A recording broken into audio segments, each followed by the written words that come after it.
अन्न आणि औषध प्रशासन विभागाचे आयुक्त तुकाराम मुंढे यांनी राज्यभरात उघड्या खाद्यतेल विक्रेत्यांवर सुरू केलेल्या धडक कारवाईमुळे आता मोठा वाद निर्माण झाला आहे। एकीकडे ग्राहकांच्या आरोग्यासाठी ही कारवाई आवश्यक असल्याचं म्हटलं जात आहे, तर दुसरीकडे व्यापारी मात्र प्रचंड तणावात असल्याचा दावा करत आहेत। त्यामुळे महाराष्ट्र चेंबर ऑफ कॉमर्सच्या शिष्टमंडळाने थेट अन्न व नागरी पुरवठा मंत्री नरहरी झिरवळ यांची भेट घेऊन आपल्या अडचणी मांडल्या आहेत। व्यापाऱ्यांचं म्हणणं आहे की अन्न व औषध प्रशासन विभागाकडून अचानक छापे आणि नमुना तपासणी केली जात आहे, मात्र त्या नमुन्यांचा अहवाल येण्यासाठी अनेकदा 3 महिन्यांहून अधिक वेळ लागतो। तोपर्यंत व्यापाऱ्यांवर संशयाची छाप निर्माण होते, सामाजिक बदनामी होते आणि आर्थिक फटका बसतो।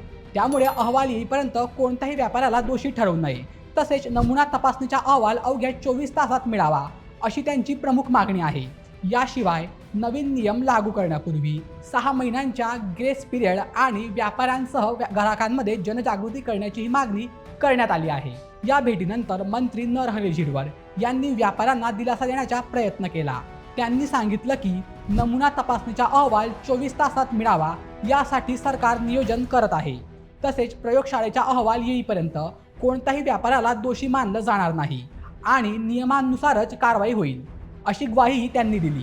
मात्र दुसरीकडे अन्नामध्ये भेसळ करणाऱ्या विरोधात कठोर कारवाई व्हायलाच हवी, यालाही व्यापाऱ्यांनी पाठिंबा दर्शवला आहे। आता मोठा प्रश्न असा आहे की ग्राहकांच्या आरोग्याचे संरक्षण आणि प्रामाणिक व्यापाऱ्यांवरील अन्याय टाळणं, या दोन्ही गोष्टींचा समतोल सरकारला कसा साधणार? याबाबत तुमचं मत काय ते आम्हाला कमेंट करून नक्की सांगा आणि अशाच महत्त्वाच्या अपडेटसाठी आपल्या बोलमेच्या यूट्यूब चॅनलला सबस्क्राईब करायला विसरू नका। धन्यवाद।